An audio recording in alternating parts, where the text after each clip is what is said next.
चर्चा कर रहे क्या है? सभी पत्रकार बंधुओं को आज तीज के त्यौहार की ढेर सारी बधाई और शुभकामनाएं। बहुत कम समय के शार्ट नोटिस पर आप सब लोग इस प्रेस वार्ता में आए, उसके लिए विशेष धन्यवाद देता हूँ।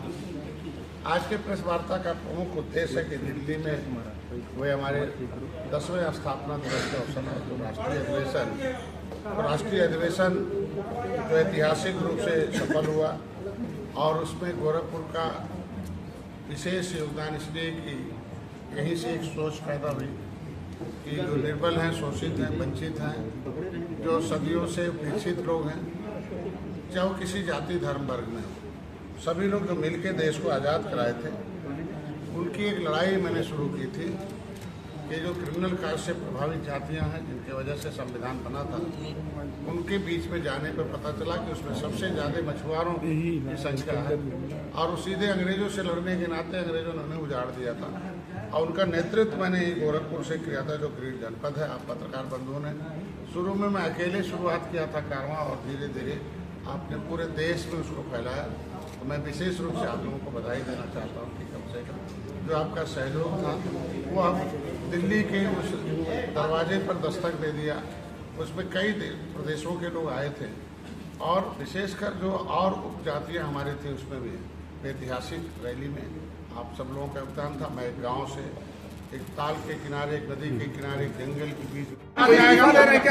डॉक्टर साहब ये बताइए, डॉक्टर ये बताइए, आप डॉक्टर एक सवाल है डॉक्टर। नहीं, हमें तो ये है भारतीय जनता पार्टी के वो नेता लोग और भारतीय जनता पार्टी में जब से वो लोग आए हैं और अपने वचनों से ऐसा समाज में मैसेज दे रहे हैं, अपने आप समाज जो है। सर दो छोटे सवाल है। आपका सांसद भाग गया था खलीलाबाद से, क्या उसकी वोट चोरी हुई थी क्या?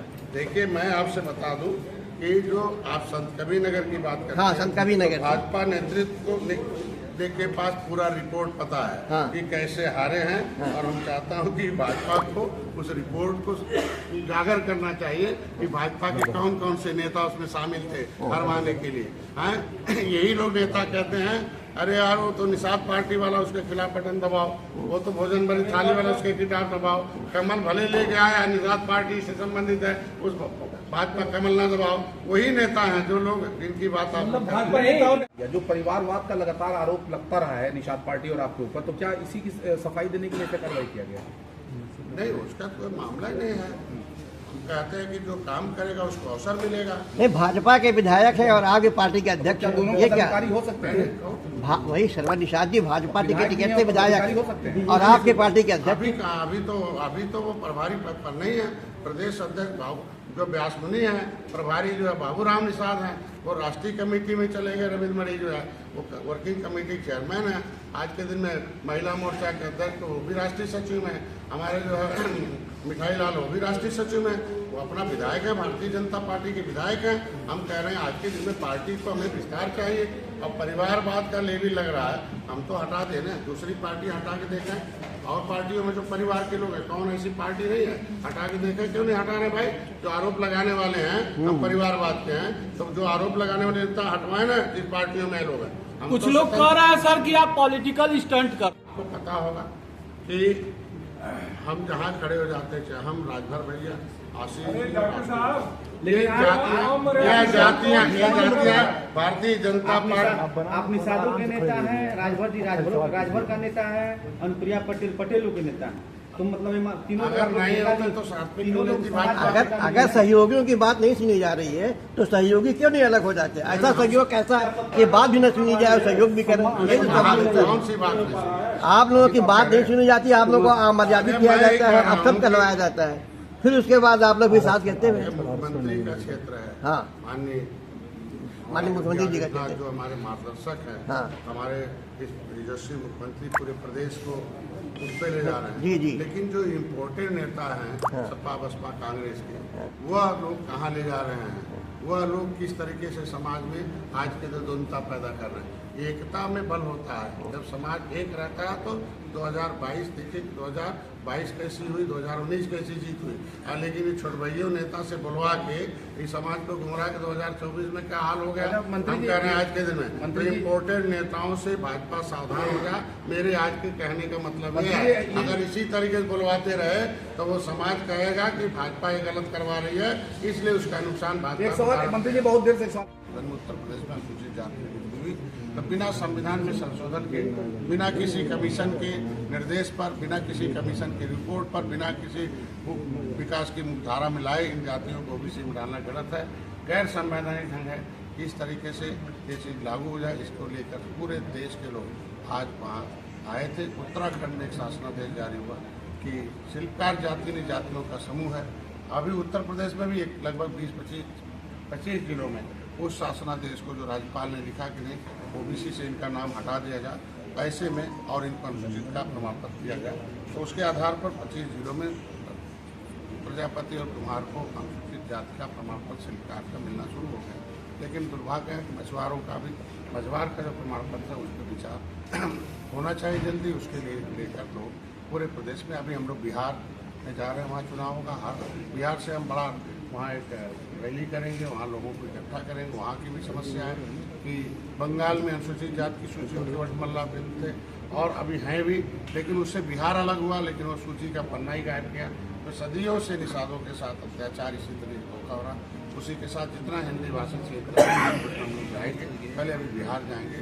विशेष रूप से आप लोगों के बीच में रूबरू होना था, यही विशेष रूप से आज का। बीजेपी के एक नेता हैं जयप्रकाश, सभी जिलों में गए, जो 75 जिलों में गया, 18 मंडलों में गया, उनके कैडर कैंप में किताबें लिखी हमने, 13-14 किताबें उनको हम जगाए, बताए।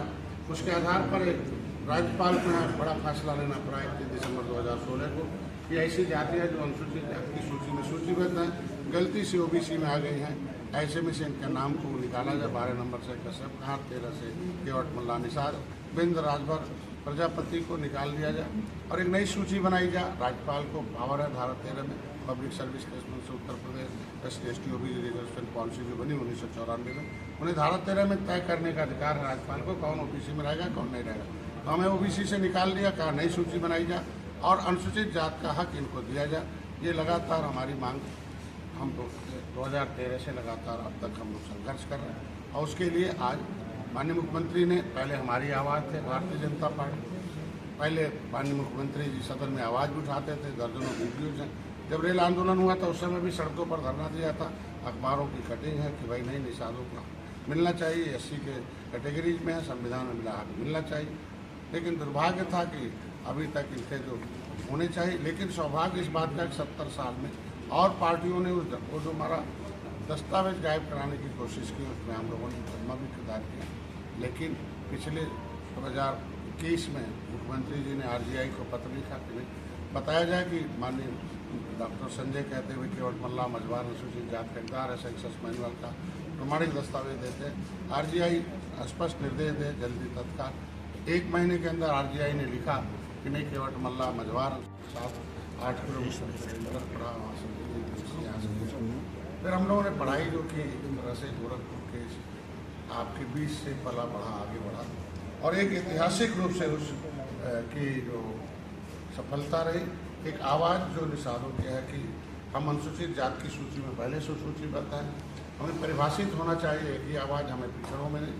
हम पिछड़ों से हमारा नाम राज्यपाल ने खारिज कर रखा है। राष्ट्रपति ने उसे 10 अगस्त 1950 को मझवार गाँव प्रयाग करवार विधान कोली 7 नामों से अनुसूचित जाति की सूची में सूचीबद्ध है। जिस तरीके से लेदरमैन वाशरमैन को उस सेंसस मैनुअल के आधार पर और राष्ट्रपति के नोटिफिकेशन के आधार पर उनके सभी उपजातियों को अनुसूचित जाति का प्रमाण पत्र मिलता है। अनमतलब नीचे सूचित सूचित किया जाएगा ऐसी जातियाँ जो सोशली एजुकेशनली इकोनॉमिकली बैकवर्ड है, due to the custom of historical अनकम्पिलिटी हो, जो पहले सदियों से लड़ते रहे, मुगलों से अंग्रेज़ों से उजड़े हुए हों, वो समाज में, राजनीति में, पैसे में, धन में नीचे हों, गरीब हों, ऐसे लोगों को एक सूची बनाई गई 1931 में और उस 1931 की सूची 41 में आई, गाँव में 61 में जनगणना हुई और सूची को शेड्यूल कास्ट, शेड्यूल ट्राइब और क्रिमिनल कास्ट के रूप में लिखा गया था अलग अलग। 1931 में हम अनुसूचित जाति 41 में थे, चीफ सेक्रेटरी भारत सरकार में 1950 में जब संविधान लागू हुआ उस समय वही से जातियाँ 1931-41 में अनुसूचित में उसको जैसे उसको मान लिया जाए। संविधान सभा का जब चुनाव हो रहा था, आपके माध्यम से पूरे सरकार और सारी जनता और सभी बुद्धिजीवियों तक मैं पहुंचाना चाहता हूं कि जब संविधान सभा का चुनाव हो रहा था तो उसमें हमारे चंद्रिका राव निषाद जो संविधान सभा के मेंबर थे वेस्ट बंगाल के, उन्होंने आवाज़ उठाई कि भाई बड़ा घोड़ा छोटा घोड़ा एक साथ रहेगा, बड़ा घोड़ा सबका हिस्सा खा जाएगा, छोटे घोड़ों का हिस्सा। 1931 में अंग्रेजों ने लिखा है कि भाई ये अनुसूचित जाति की सूची में सूचीबद्ध है, ऐसी जातियों को उस फिर से बहाल की जाए। वो एक सूची जातियों का एक समूह बन गया जिसे हम शेड्यूल्ड कास्ट कहते हैं। उसके आधार पर से पब्लिक फाइल 74/4/1950 के रूप लागू हुआ, सभी राज्य सरकारों से नोटिफिकेशन मंगाया गया और उसके आधार पर भारत सरकार में सूचीबद्ध हो गया। राष्ट्रपति ने 10 अगस्त 1950 को उसको नोटिफिकेशन जारी कर दिया। लेकिन दुर्भाग्य है कि 5 साल 16 दिन जो 12 अक्टूबर 1871 को क्रिमिनल कास्ट घोषित किया था नदियों में रहने वाले लोगों को अंग्रेजों से लड़ने में आते, तो वो क्रिमिनल कास्ट नहीं हटने की वजह से 31 अगस्त 1952 को वह 5 साल 16 दिन बाद वो क्रिमिनल कास्ट हटा। मैं सरकार को धन्यवाद दूंगा कि इतने दिन के संघर्षों के बाद अभी सरकार भी जनजाति दिवस मनाएगी 31 तारीख को। हम तो आज 14 सालों से लगातार मनाते रहे, तो ऐसे में इन जातियों को फिर से हिस्सा मिले। हम 14 और राज्यों में अनुसूचित जाति की सूची में सूचीबद्ध है और यहाँ उत्तर प्रदेश में भी है। हमारे रेल आंदोलन आपके सहयोग से हुआ। कपिल रंजन को मैंने लाया 5 सीट लाया था, आए हमारे साथ। हम तो वैसे विधायक बनाएंगे, मांगने की कोई जरूरत नहीं है। हम तो अपने आए, हम तो चाहते हैं कि यहाँ से और लोग भी विधायक बने, अधिक से अधिक जो बने। तो आप कह रहे हैं कि भाजपा जो है 403 को लड़ा दे तो निषाद पार्टी की जरूरत कहाँ रही? हम कह रहे हैं कि अच्छी बात है, अधिक से अधिक निषाद जाए वहाँ। मैं इतने कहूँगा कि आज के निषाद वहाँ चले जाएगा तो संजय निषाद कहाँ जाएंगे? जो दौड़ते रहे टिकट नहीं मिला सब 2022 में, और हमने दूसरे को लाया और दूसरे लड़ाया, तो हम कह रहे हैं कि उनको मिल जाए। हमारे पास आए, हम उनको लड़वाते हैं। पास आएंगे तो टिकट देंगे, क्यों नहीं आएंगे, क्यों नहीं देंगे? हम तो टिकट देते ना। हम कह रहे हैं कि जो भी आएगा, अब तो निषाद भी लड़ाएंगे, दूसरे लोगों को भी लड़ाते हैं। आज के दिन में आपके बीच में यही कह रहे हैं कि आज के दिन में कि दूसरे जो नेता हैं भले दूसरी पार्टी में हैं, लेकिन वो हमारी आरक्षण की उठाते हैं आवाज़। हम तो कहते हैं कि आरक्षण की आवाज़ उठाएं, आए चले ना। विधानसभा घेरने का ऐलान किया हमारे लोगों ने, आए जिनकी बात कर रहे हैं वो आज विधानसभा घेरे विधानसभा चल के घेरे आरक्षण के नाम पर समाज के। हम उनके साथ पीछे चलने के लिए तैयार हैं। अगर आरक्षण के लिए आरक्षण की आवाज नहीं निकलती मुझसे, तो समाज के नेता नहीं माने जाएंगे, क्योंकि समाज जान चुका कि कौन क्या करता है। गुमराह करने का काम नहीं करता। मंत्री जी पीछे भी कोई है? हम तो कहते हैं, इसीलिए कहा तो मैं भाजपा पूछना चाहता हूँ कि हमारे सहयोगी दल है, भाजपा है, हमारे सहयोगी दल अपना दल है, हमारे आरएलडी के हैं, हम उन पर भरोसा होना चाहिए भाजपा को। अगर उन पर भरोसा नहीं है तो उनको कुछ खड़े फैसले ले लें। मंत्री जी, वो कहता हूँ नहीं, हम कह रहे हैं कि समाज को सही दिशा में लेकर हम लोग जा रहे हैं और उसका लाभ भी भाजपा को मिल रहा है। ऐसा नहीं है 2018 में आप देखे होंगे सपा बसपा एक हो गई थी, कैसे इतिहास सर उसका लाभ भाजपा को मिल रहा है, ताली दोनों हाथ से बचती, आपको कितना लाभ मिल रहा है? हमारे भी लोग गए और हम आज के दिन में विधानसभा विधान परिषद और जो है कैबिनेट में, और आज के दिन में इनकी आवाज बन के गए। अब समाज समझ सकता है कि क्या हो सकता है। क्या 2018 फिर मैं इतने कहूँगा कि जो कुछ चल रहा है, अगर भाजपा को लगता है कि हम लोगों से फायदा नहीं मिल रहा है तो गठबंधन तोड़ दे। क्यों छोट भैया नेता से अब सब करवा रहे हैं? चाहे राजभर के भी यहाँ नेता हो, अब सब उल्टा पुल्टा बोलते रहते हैं। अभी आरएलडी के एक नेता हैं बेचारे, वो हम लोग नहीं, वो जाटों का वोट दिलवाया आरएलडी ने। क्या उनके नेता जो है जाट उनकी पार्टी के खिलाफ बोलेंगे? हम कहते राजभर का नेता है, राजभर भैया आज के दिन में, तो अब नेता भर्ती करके एक जो है उनसे अब सब कराएंगे। और मैं भी अब निषादों का नेता, निषादों को वोट दिलवा रहा हूँ, तो क्या ये छोट भैया नेता को भर्ती करके ये कौन करा रहा है? हम कह रहे हैं आज के दिन में अगर जिसको सरकारी नहीं, मैं कहा था जिसको सरकारी सुविधा मिली हुई गणर है, हम कहते हैं भाई हम टिकट देने के लिए भाजपा ने, अब गोरखपुर से हम तो जानते थे कि माननीय गृह मंत्री टिकट देते, भारतीय जनता पार्टी टिकट देती है, या फिर माननीय मुख्यमंत्री जिसमें इन्वॉल्व होते हैं, भारतीय जनता पार्टी का एक पैनल है। लेकिन अभी अखबार से कल पता चला कि नेता लोग भी टिकट बांट रहे हैं। ये तो बहुत अच्छी बात है, कम से कम टिकट तो हम सारे सहयोगी दलों का आपने नाम लिया, तो कौन ऐसा कोई पावरफुल आदमी है जो इन लोग सब छोटे नेताओं को आगे बढ़ा रहा है? लेकिन मैं तो मैं कहूँगा कि कोई भी पार्टी और कोई भी नेता घमंड में न रहे। समाज है, सब देख रहा है। आज के दिन में हम लोग सहयोगी दल हैं। यूपी की जीत में हम सहयोगी दलों का बहुत योगदान है। मैं आपको बता दूं कि आशीष पटेल भाई समाज के नेता हैं, पटेलों के हैं, कुर्मी हैं।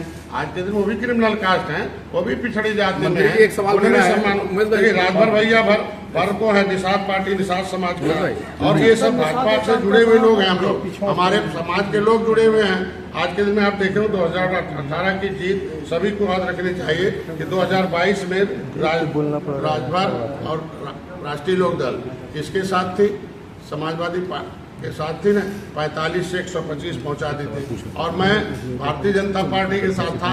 सपा बसपा एक हो गई थी, एक ऐतिहासिक जो की सरकार बन गई। तो आज के दिन में हम लोग ये निषाद समाज को गुमराह करने का काम नहीं करें। आज के 2024 की जो हार हुई है, इन्हीं नेताओं की वजह से हुई है। उल्टा पुल्टा समाज को गुमराह करने। मंत्री जी, आपने अभी कहा कि भाजपा को गठबंधन तोड़ लेना चाहिए, फिर आप लोग अपनी बेइज्जती बता रहे हैं कि हमें बेइज्जत कर दिया गया, पटेल जी को कर दिया, तो आप लोग क्यों नहीं तोड़ दे रहे हैं गठबंधन? हम कह रहे हैं भारतीय, हम लोग, हमारा काम है कि सहयोग है, सहयोग करना। हम लोग भगवान तो बेइज्जत होते हुए सहयोग करेंगे। भगवान राम के आत्माल सका निषाद राज का वंशज हूँ। मर्यादा पुरुषोत्तम भगवान राम की बात भारतीय जनता पार्टी करते, निषाद राज की बात हम करते हैं। तो मर्यादित शब्दों का बात होनी चाहिए। अमर्यादित हो रही कि नहीं हो रही? अमर्यादित हो रही है कि नहीं हो रही? अमर्यादित शब्दों का जो प्रयोग कर रहा हो, तो उस पर खिलाफ भाजपा कार्रवाई क्यों नहीं करती है? करे, अगर नहीं करती है तो जो देख लीजिए क्या हाल हो रहा है आज के दिन। आपने 2018 की बात की, तो क्या फिर वो इतिहास फिर दोहराने की तैयारी में है आप? नहीं, मैं आज के दिन सिचुएशन आएगी क्या? देखिए, मैं कह रहा हूँ आज के दिन में